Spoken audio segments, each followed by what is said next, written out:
오늘 창세기 40장 8절에서 23절 본문으로 요셉이 두 관원장의 꿈을 해석하다 라는 제목으로 하나님의 말씀 나누겠습니다. 여러분, 그리스도인이 얼마나 탁월한 존재임을 혹시 여러분들 아십니까? 우리가 보잘것없어 보이지만 우리의 생각보다 그리스도인이라는 이 자체가 얼마나 탁월한 존재인지 우리가 깨달을 수가 있어야 합니다. 고린도전서 2장 6절에서 10절까지 보면, 그러나 우리가 온전한 자들 중에서는 지혜를 말하노니 이는 이 세상의 지혜가 아니요 또 이 세상에서 없어질 통치자들의 지혜도 아니요 오직 은밀한 가운데 있는 하나님의 지혜를 말하는 것으로서 곧 감추어졌던 것인데 하나님이 우리의 영광을 위하여 만세전에 미리 정하신 것이라. 이 지혜는 이 세대의 통치자들이 한 사람도 알지 못하였나니 만일 알았더라면 영광의 주를 십자가에 못 박지 아니하였으리라. 기록된 바 하나님이 자기를 사랑하는 자들을 위하여 예비하신 모든 것은 눈으로 보지 못하고 귀로 듣지 못하고 사람의 마음으로 생각하지도 못하였다 함과 같으니라. 오직 하나님이 성령으로 이것을 우리에게 보이셨으니 성령은 모든 것 곧 하나님의 깊은 것까지도 통달하시느니라 라고 말씀합니다. 할렐루야. 그리스도인을 온전한 자들이라고 표현하고 있습니다. 평범해 보일지라도 왜 그리스도인이 탁월할 수밖에 없는가? 그들은 하나님의 사랑하심을 입었고 택하심을 입었고 구원에 속한 놀라운 비밀을 알고 있는 사람들이기 때문에 온전한 자들이라고 말하고 있는 것입니다. 물론 그리스도인들은 스스로를 내세우지 않습니다. 기독교 덕목 중에 가장 중요한 덕목은 겸손입니다. 나는 당신하고 달라. 이것은 기독교인들의 자세가 아니죠. 그러나 영적인 지위를 말씀드리는 것입니다. 우리가 생각하는 것보다 우리의 영적인 지위가, 그리스도인의 영적인 지위가 얼마나 탁월한가. 여러분, 그리스도인의 탁월함을 말씀드리면 첫째는 그가 구원 얻는 지혜를 가졌기 때문에 탁월한 것입니다. 여기 오늘 말씀 고린도전서 아까 12장 말씀 2장에 있는 말씀 읽어드렸을 때에 이 세상에 있는 통치자들도 이 지혜를 알지 못한다라고 말씀하고 있습니다. 아무리 힘과 권력이 있어도 구원 얻는 지혜를 알 수가 없습니다. 십자가는 어떤 사람이 볼 때는 그것은 저주의 상징이고요, 또 어떤 사람이 볼 때는 십자가는 미련한 짓에 불과한 것입니다. 그러나 모든 그리스도인들은, 참 그리스도인들은 십자가를 지신 주님이 세상의 구주임을 아는 것입니다. 그것은 아무에게나 허락된 것이 아니에요. 오직 성령으로 말미암아 하나님이 지혜를 계시하신 자들에게만 그것이 보이는 것이죠. 그러니까 세상이 알 수 없는 지혜를 그리스도인들이 가지고 있기 때문에 그리스도인은 첫째로 탁월한 것입니다. 할렐루야. 두 번째 탁월한 이유는 무엇입니까? 믿는 자 안에 성령이 내주하시기 때문입니다. 성령은 누구십니까? 그분은 하나님의 영이십니다. 믿지 않는 사람들은 자기 지식과 힘밖에는 몰라요. 자기 한계에 갇혀있는 사람들입니다. 성령은 누구십니까? 성경은 성령님을 보혜사라고 말씀하고 있습니다. 파라클레토스, 곁에서 돕는 분이라는 뜻이고 변호자라는 뜻입니다. 그분은 인도하시는 분이십니다. 그리스도인은 자녀로 태어나는 순간 성령님과 동행하게 되어 있습니다. 천국을 어떤 하나의 보험쯤으로 생각하는 것은 참 불행입니다. 예수 믿고 나서 예수 믿으면 천국 간다더라. 죽을 때까지는 내 뜻대로 살다가 그냥 되는 대로 살다가 천국만 가면 되는 것이지. 이것이 얼마나 불행한 것입니까? 하나님은 자녀들의 양육에 관한 모든 것을 예비해 놓으셨음을 믿어야 하는 것입니다. 우리의 모든 필요, 우리의 모든 길을 인도해 주시는 것. 여러분, 부모가 자녀를 낳으면 그의 교육과 성장과 그의 건강을 위한 모든 것을 예비하는 것처럼 하나님이 그리스도인이 우리가 예수 믿고 하나님의 자녀로 거듭나는 순간 천국에 이르기까지 필요한 모든 것들을 예비해 놓고 계셨다는 사실을 믿으십시오. 그런데 교회를 설렁설렁 다니고 그냥 믿는 둥 마는 둥 하면서 이것을 무슨 하나의 보험 하나 들어놓고 나중에 이제 찾아가면 되겠지라고 생각하는 태도로 예수를 믿는 것은 가장 불쌍한 영혼들입니다. 가장 미련한 사람들인 것입니다. 여러분, 천국은 그런 것이 아니에요. 예수 믿는 것은 그런 것이 아니에요. 하나님과 성령이 우리 안에 오셨습니다. 하나님과 일평생을 동행하며 고난 중에 형통을 맛보는 삶을 사는 것, 고난이 있으나 희락이 있으나 모든 상황 가운데 희락을 맛보며 하늘의 평강을 맛보며 하나님의 인도하심과 보호하심을 맛보며 사는 삶이 예수 믿는 것임을 믿으시기 바랍니다. 여러분, 그 모든 것들을 어떻게 하나님이 우리에게 허락하세요? 믿음의 사람들에게 성령을 통해서 성령님은 우리와 함께 하시는 하나님이시죠. 한 걸음 한 걸음 인도하시면서 우리의 필요를 공급하시고 안전을 지켜주시고 인도하시고 그렇게 양육해 가시는 분이 성령님이세요. 성령을 모르고서는 신앙생활을 할 수가 없습니다. 성령을 등지고서는 정말 눈이 가려진 장님과 같은 신앙생활을 할 수밖에 없는 것입니다. 요셉을 보십시오. 가장 비참한 상황 가운데 있지만 그는 가장 탁월한 인생이 무엇인지를 우리에게 보여주고 있습니다.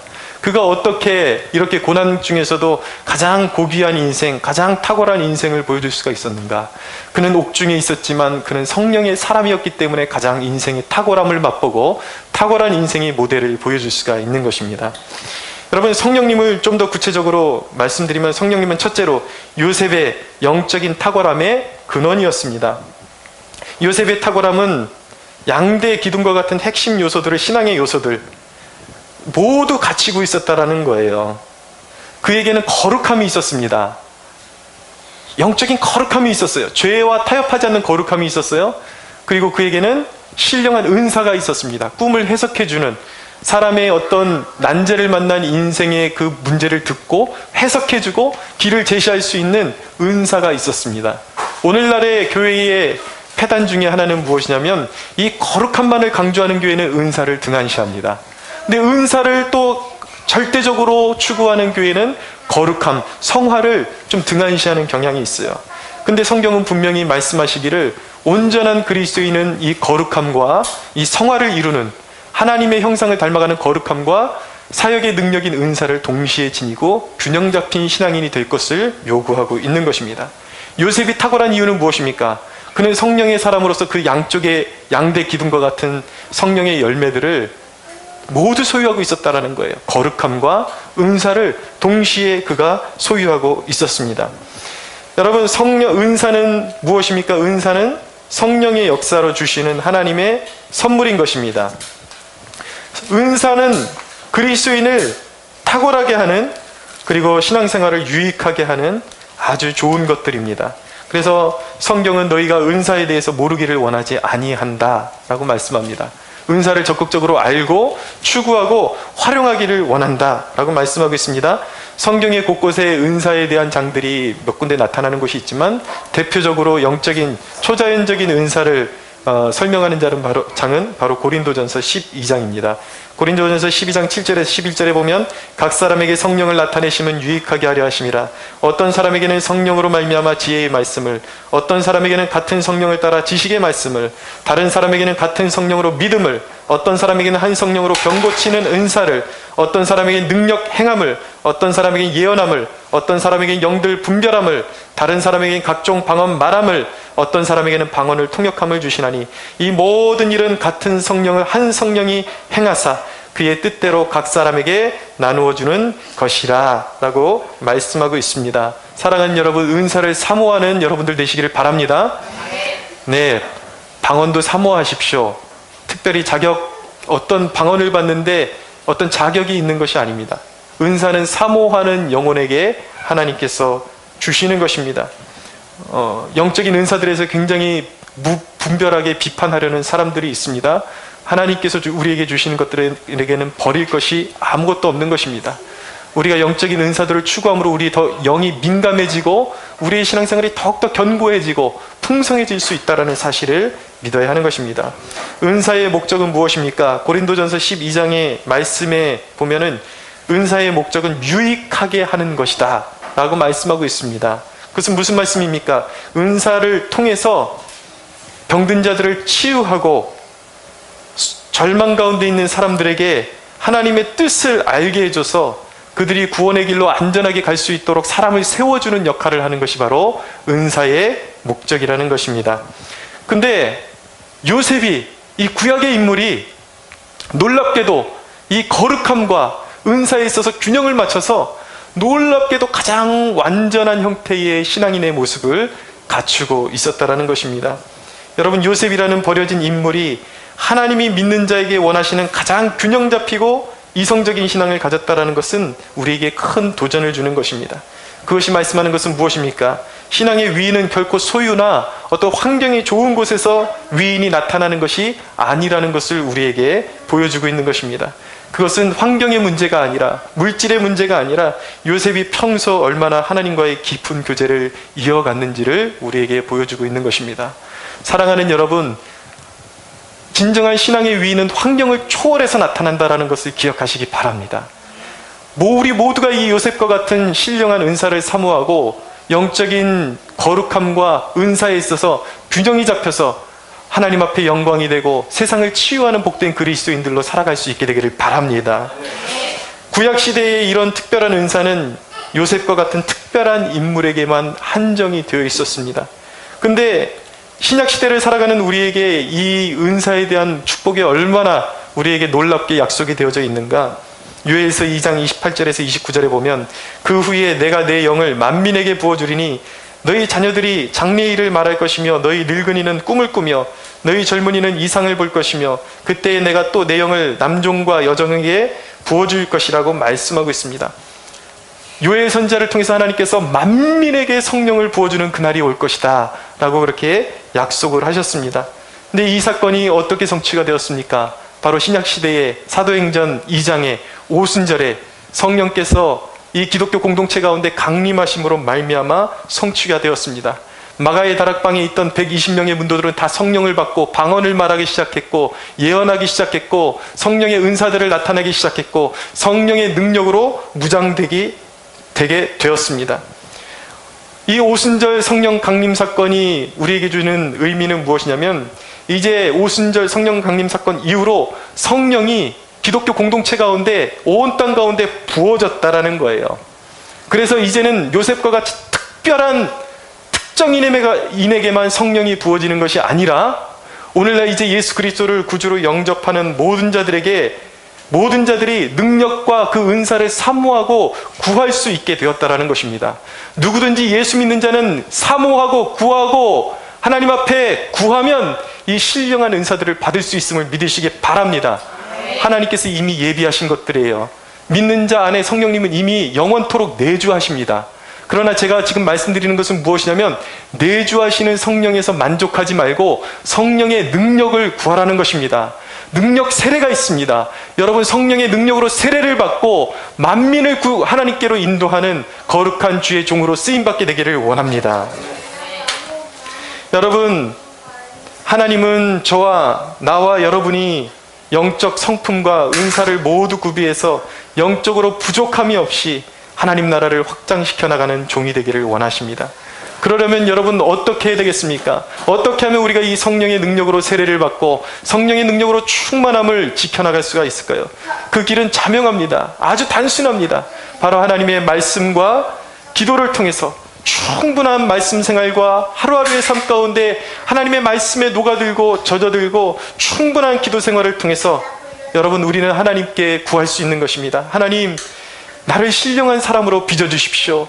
내 안에 계신 성령님, 성령의 은사들을 알게 해주시고 충만케 해주시고 사람을 살리는 거룩한 존재로 이 땅을 살아가게 하여 주옵소서. 할렐루야. 이렇게 구할 때 하나님께서 반드시 구하라, 찾으라, 두드리라 말씀하셨어요. 악한 자도 자기 자식에게 좋은 것들로 줄 줄 알거든 하물며 하늘에 계신 너희 아버지께서 어찌 구하는 자에게 성령을 주시지 않겠느냐. 할렐루야. 네. 사랑하는 여러분, 모두가 성령으로 세례받고 성령으로 충만한 여러분들이 되시기를 바랍니다. 네. 성령은 삶의 문제에 대한 영적 해안을 주시는 분이십니다. 여러분, 오늘 본문에 보면 술 맡은 관원장과 떡 굽는 관원장이 나옵니다. 근데 이들이 요셉이 그 갇힌 옥에 갇히게 되었는데 거기서 어느 날 한날 같은 이제 꿈을 꾸게 됩니다. 근데 꿈을 꾸고 나니까 이 마음이 너무 뒤숭숭한 거예요. 이 꿈이 무슨 꿈일까 너무나도 고민이 되고 안색이 좋지를 않았습니다. 근데 요셉이 그들의 안색이 좋지 않은 것을 보면서 어찌하여 당신들의 얼굴에 수심이 있습니까? 라고 하면서 그 꿈을 자기에게 말해달라고 이야기한 것이죠. 왜냐하면 요셉에게는 꿈을 해석할 수 있는 신령한 은사가 있었기 때문입니다. 그러면서 요셉이 꿈을 들려달라고 요청하면서 하는 말이 무엇이냐면 8절 하반절에 보면 요셉이 그들에게 이르되 해석은 하나님께 있지 아니하나이까 청하건대 내게 이르소서 그 꿈을 내게 들려주십시오. 해석은 하나님께 있습니다 라고 요셉이 이야기했던 것입니다.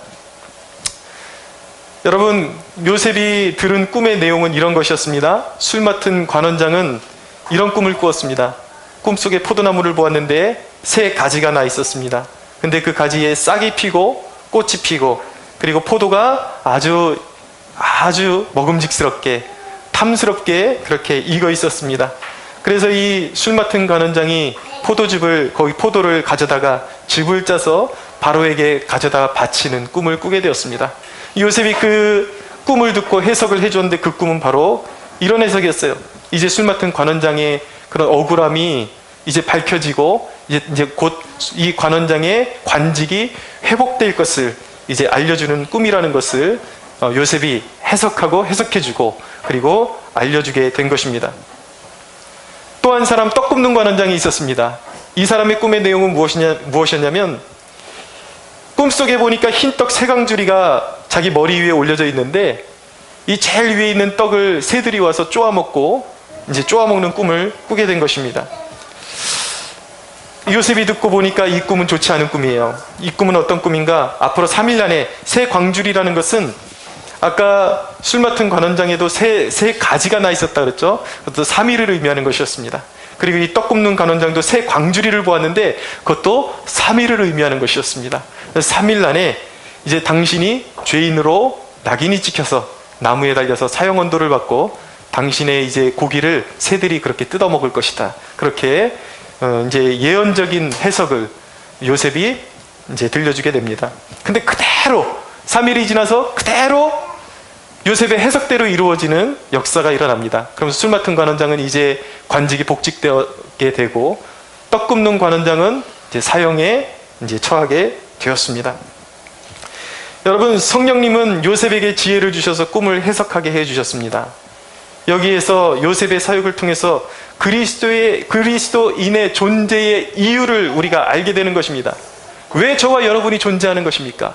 왜 은사받은 그리스도인이 세상 가운데 필요한 것입니까? 왜 하나님의 뜻을 밝히 알고 하나님의 의도를 알고 하나님의 말씀의 의미를 아는 그리스도인들이 이 세상 가운데 필요한 것입니까? 그리스도인의 존재의 이유는 무엇입니까? 그것은 그리스도인은 방황하는 영혼들에게 인생의 해석이 하나님께 있음을 깨닫게 해주고 하나님을 믿게 하는 것이 존재의 이유인 것입니다. 그것이 저와 여러분이 존재하는 이유예요.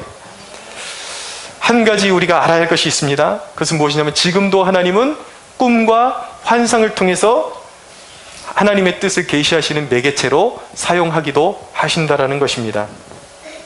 그러나 여러분, 가장 하나님의 뜻을 아는 가장 안전한 형태의 계시는 무엇인가?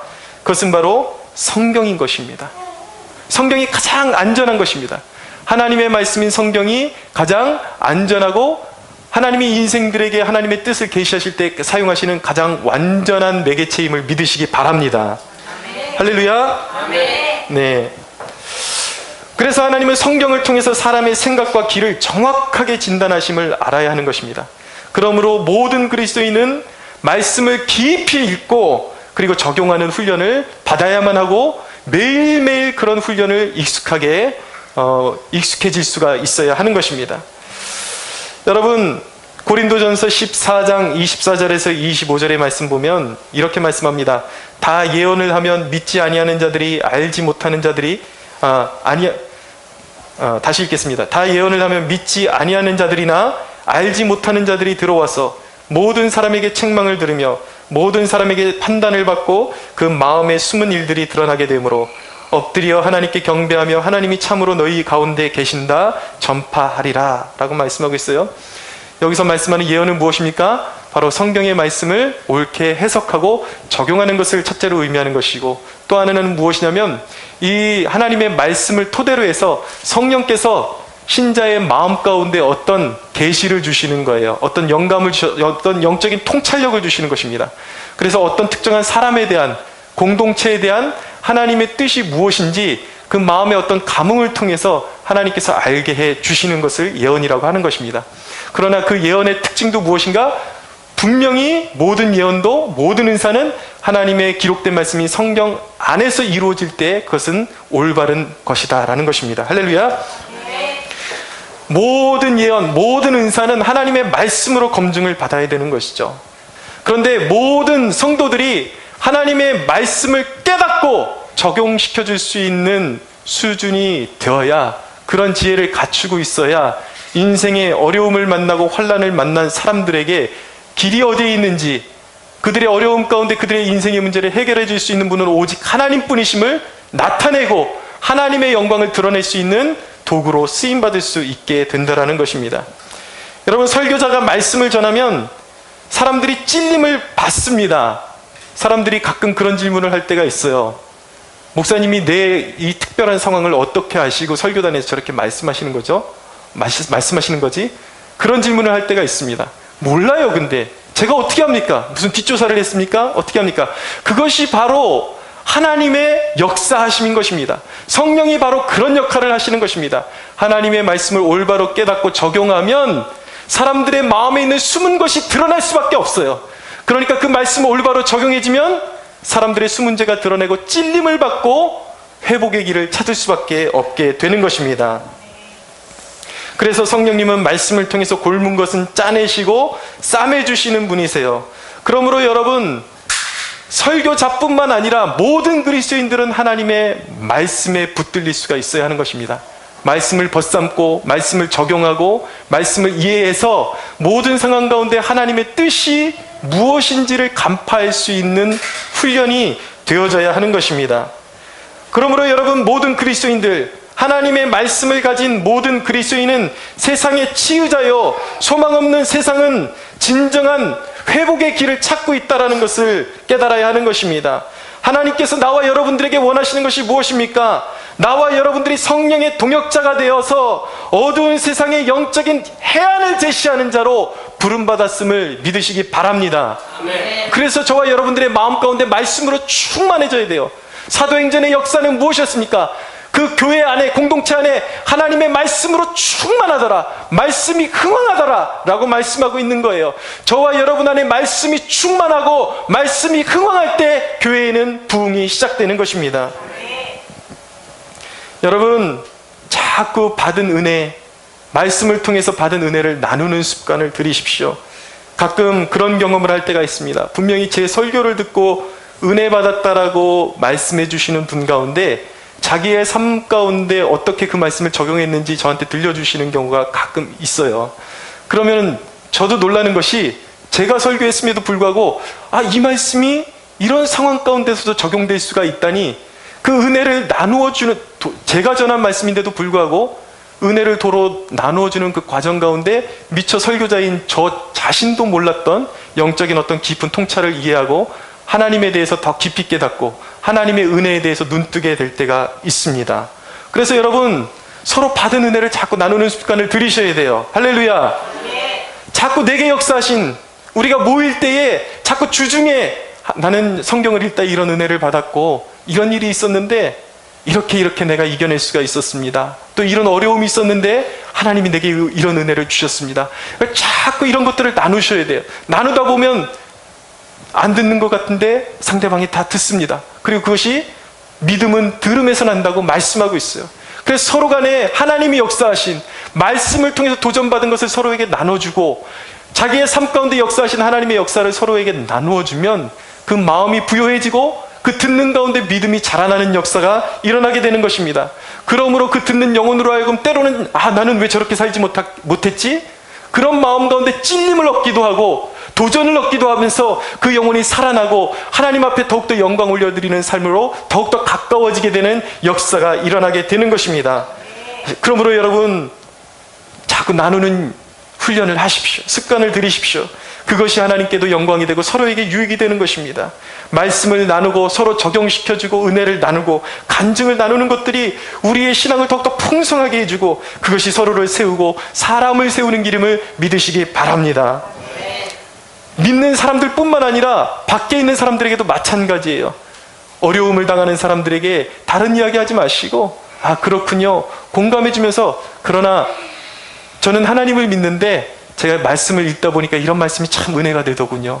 그런 것을 나눠주십시오. 믿음은 들음에서 나는 것입니다. 그런 것을 들을 때 믿음 없는 사람도 은연중에 하나님께로 가까우게 되는 놀라운 역사가 일어날 줄로 믿으시기 바랍니다. 오늘 요셉이 떡 굽는 관원장의 꿈을 해석한 대목은 오늘날 하나님을 무시한 채로 살아가는 사람들에 대한 경종이라고 말씀드릴 수가 있습니다.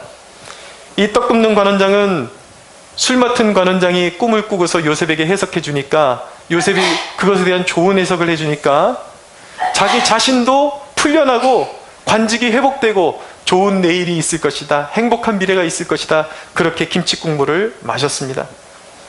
그러나 그것은 착각이었어요. 그런데 이 3일 안에 자기가 꾼 꿈대로 달려 죽을 떡 굽는 관원장과 이 땅을 살아가는 모든 인류, 하나님을 무시한 채로 살아가는 인류의 삶이 너무나도 비슷하게 닮아있다는 사실을 여러분들 깨달을 수가 있어야 하는 것입니다. 인류의 처지를 영적으로 따지면 마치 3일 안에 달려 죽을 이 관원장의 운명과 같은 것입니다. 여러분, 하나님을 무시한 자들, 그리스도의 생명이 없는 자들은 이미 생명을 잃어버린 자들이에요. 그리스도께서 말씀하셨습니다. 믿지 않는 자들은 이미 심판을 받은 것이라고 말씀하셨습니다. 살아있지만 살아있는 것이 아니에요. 죽으면 곧장 심판으로 떨어질 운명인 것이죠. 그런 사람들이 여러분, 이미 자기의 생명을 잃어버린 사람들이 내일의 행복을 꿈꾼다는 것이 말이나 가당키나 한 사실입니까? 여러분, 주님의 생명이 없이, 하나님의 생명이 없이 결코 행복한 내일을 꿈꿀 수가 없습니다. 3일 이후를 보장받을 수가 없는 것입니다. 가장 인생의 중요한 일은 무엇입니까? 살아있을 때에 이 3일이라는 것은 무엇입니까? 인생이 가지고 있는 자기 인생의 한계를 의미하는 것이죠. 그 내가 가지고 있는 인생의 한계의 바운더리 안에서 하나님과 화해하는 일이 인생의 가장 중요한 일인 것입니다. 하나님을 찾지 않고 내일이 있을 수가 없어요. 하나님을 만나지 않고 내일이 있을 수가 없어요. 하나님과 좋은 관계를 유지하지 않고 내일을 맞이할 수가 없는 것입니다. 3일이라는 한정된 시간, 여러분들에게 부과한 인생, 그 인생의 한정된 시간 안에 하나님을 만나지 않고 하나님께 여러분들의 삶을 드리지 않으면 여러분, 우리의 인생의 인간의 인생의 처지는 마치 감옥 안에 갇혀있는 이 떡 굽는 관원장과 마찬가지인 것입니다. 잘 살아보려고 하지만 제대로 되는 일은 없고 늘 뭔가 긁어 모았지만 마음에 공허함이 있고 허전함과 자기의 한계 가운데 살아가다가 영원한 심판 가운데로 빠질 수밖에 없는 그러한 상황 가운데 있는 그러한 처지에 있는 것이 바로 인생이요, 모든 하나님 밖에 있는, 하나님을 외면하고 하나님을 무시하는 인생들의 모습과 마찬가지라는 것입니다. 그러나 여러분, 우리에게 소망이 있으면 무엇입니까? 예수 그리스도께서 그렇게 한계에 갇힌 인류를 구원하시고자 이 땅에 육체를 입고 오셨다라는 것입니다. 예수 그리스도께서 십자가를 지시고 부활하심으로 말미암아 인류에게 자유를 주시게 되었습니다. 여러분, 죄 가운데 갇힌 영혼, 이 3일이라는 한계 안에 갇힌 영혼들이 믿음으로 예수 그리스도를 믿을 때에 죄와 사망과 저주의 올무에서 놓이게 됨을 믿으시기 바랍니다. 그리스도는 여러분의 삶을 풍성케 하시는 분이십니다. 여러분들의 삶을 풍성케 하시기 위해서 예수님께서 십자가에 못 박혀 죽으셨습니다. 그분이 부활하셨습니다. 여러분, 그리스도를 믿는 저와 여러분에게 주신 이 풍성한 은혜를 깨닫고 신앙생활을 하고 계십니까? 믿는 자는 이 생명을 받은 사람들이에요. 3일 이후에 영원한 생명을, 우리의 한계를 뛰어넘을 수 있는 놀라운 축복을 받은 사람들이 그리스도인임을 믿으시기 바랍니다.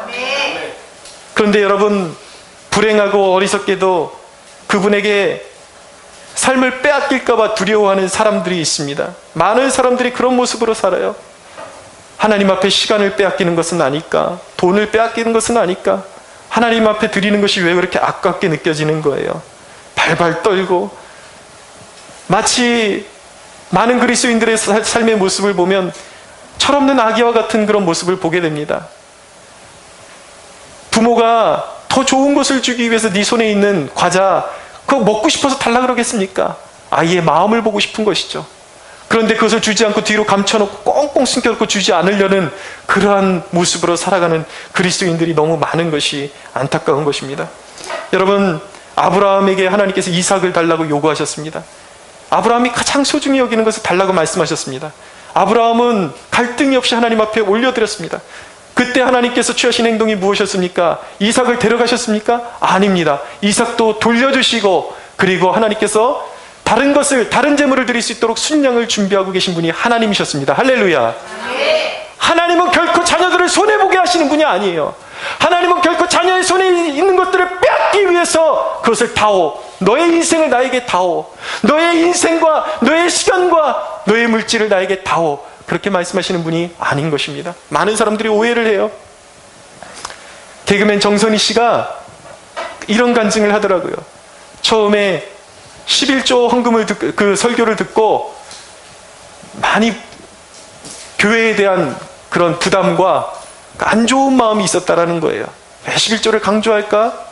근데 자신이 이렇게 빚더미에 있었는데 자기가 그렇게 많이 활동을 하고 많이 벌어도 이상하게 돈이 계속 헛나가고 모이지를 않더라는 것입니다. 왜 이렇게 모아도 버겁고 인생이 버거운지, 돈이 왜 그렇게 쓸 거 없이 새 나가는지 주체가 안 되더라는 거예요. 나중에 뒤늦게 울며 겨자 먹기라도 11조 생활을 한번 해보기 시작했다라는 것입니다. 근데 놀라운 간증이 생기기 시작했다라는 거예요. 11조의 은혜가 이론이 아니구나. 하나님이 정말 인생에 복을 주시기 위해서, 우리 인생을 책임져 주시고 보호해 주시기 위해서 요구하시는 것이 11조구나 라는 것을 깨닫게 되었다라는 것입니다. 할렐루야. 그래서 놀랍게도 11조를 내기 시작하면서 돈을 버는 거는 그전과 같은 수준인데 새 나가는 것이 없게 되고 인생이 탄탄하고 하나님의 보호 가운데 있다라는 것을 그가 느끼면서 살게 되었다라는 것입니다. 여러분, 이제 우리가 다니엘 세일의 기도회를 시작합니다.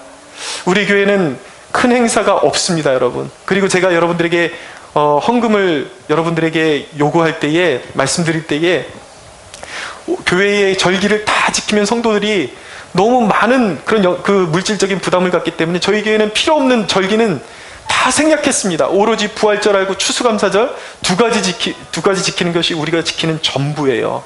그런데 여러분, 제가 한 가지 깨달은 것이 있습니다. 목회를 아주 성공적으로 훌륭하게 하신 선배 목사님들의 이야기를 들으면서 제가 느끼는 것은 무엇이냐면, 성도들에게 물질에 대해서 가르치지 않는 것만이 능사가 아니라는 것을 깨닫게 되었습니다.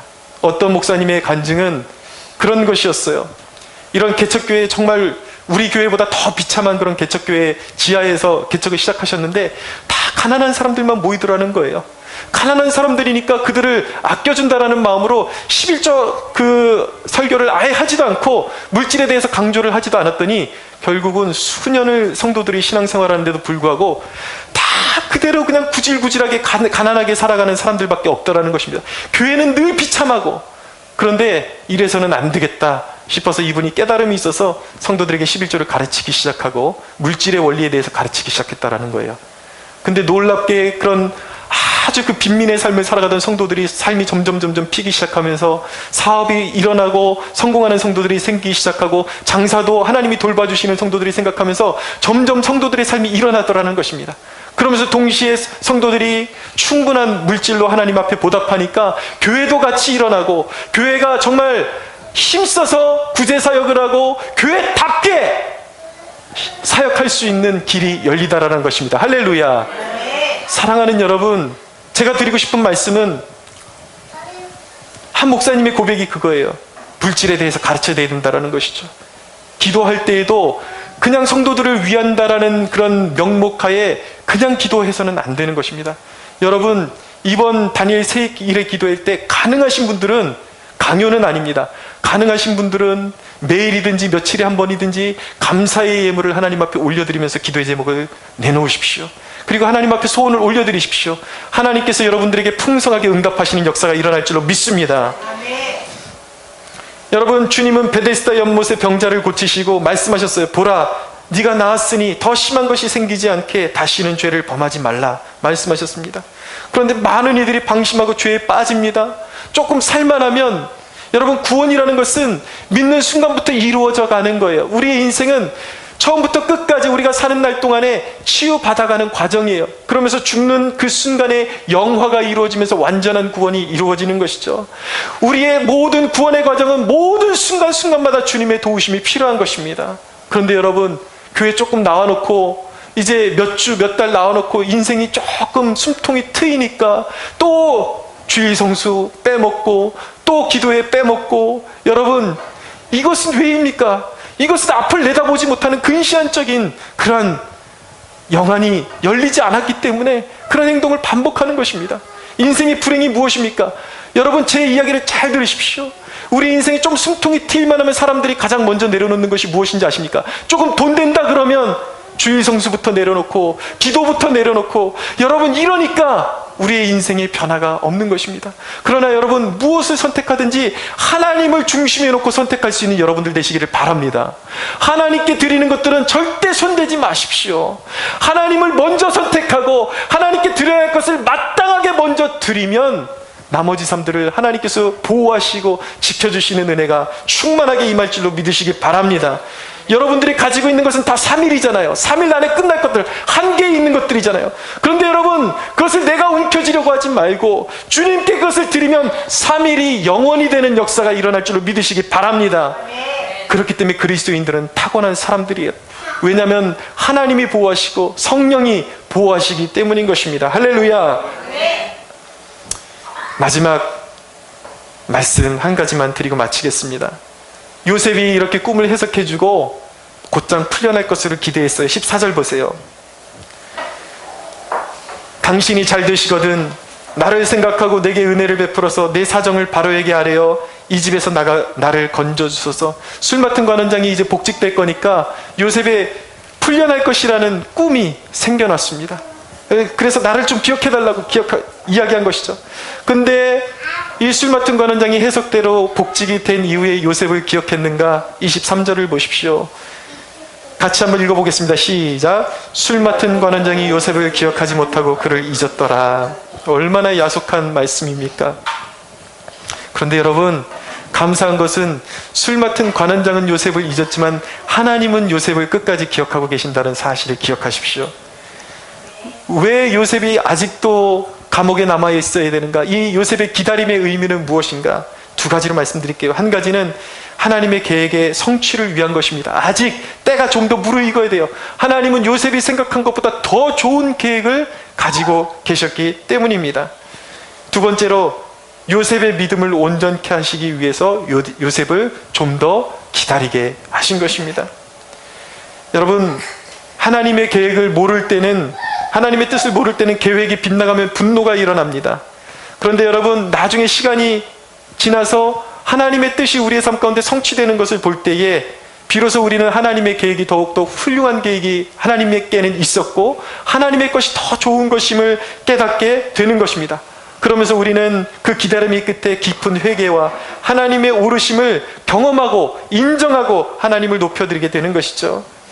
여러분 그리스도인의 길을 내가 여는 것이 아니라 하나님이 열어주신다, 성령이 인도하신다라는 그 사실이 그리스도인이 가진 탁월함임을 믿으시기 바랍니다. 야고보서 1장 4절에 보면 인내를 온전히 이루라. 이는 너희로 온전히 구비하여 조금도 부족함이 없게 하려 함이라 라고 말씀하고 있습니다. 온전한 믿음을 주시기 위해서 인내하게 하신다라는 것이죠.